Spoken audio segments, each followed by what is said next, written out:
அம்மாவா ஆனதுக்கப்புறம் வெளியே போகிற ஒரு நிமிஷமும் என்னமோ லாங் ட்ரிப் போயிட்டு வந்த மாதிரி தான் இருக்கும். நாங்கள் எப்போ வெளியே போனாலும் ஏதாவது சாப்பிட்டு வருவோம். காசு நிறைய இருக்கும்போது ஹோட்டலு, கம்மியாக இருக்கும்போது பேக்கரி. அப்படி பேக்கரி போகும்போது தான் இந்த சீஸு, பட்டர் இதெல்லாம் பார்த்துட்டு வாங்கிட்டு வந்தேன்.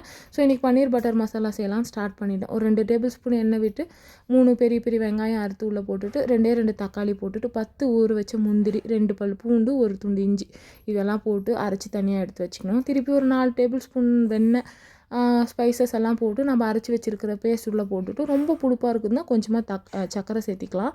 1 ஸ்பூன் வந்துட்டு கரம் மசாலா, 1 ஸ்பூன் வந்துட்டு மிளகாய்த்தூள் இதெல்லாம் போட்டு ஒரு 8 நிமிஷத்துக்காட்டு கொதிக்க விட்டுட்டு கட் பண்ணி வச்சுருக்கிற பன்னீரை உள்ளே போட்டு ஒரு 2 நிமிஷத்துக்கு அப்புறம் ஆஃப் பண்ணால் நல்லா கமகமன்னு நல்லாயிருக்கும்.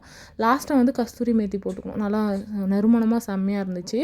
என்னை பொறுத்த வரைக்கும் ஒரு 5 வருஷத்துக்கு முன்னாடியெல்லாம் கேட்டிங்கன்னா இந்த பன்னீர், சீஸு, பட்டர் இதெல்லாம் வந்துட்டு பெரிய பெரிய பணக்காரங்க வீட்டில் இருக்கும்னு நானே நினச்சிக்குவேன். பட் இன்றைக்கி நானே வந்து வாங்கிட்டு வந்து செஞ்சதில் ஒரு வித பெருமிதம். இது வந்து சப்பாத்தியை விட சாதத்துக்கு செம்ம டேஸ்ட்டாக இருந்துச்சு. இது வியர்ட் காம்பினேஷனாக கூட இருக்கலாம். பட் அடித்து சொல்கிற சாதத்துக்கு செம்ம டேஸ்ட்டாக இருந்துச்சு.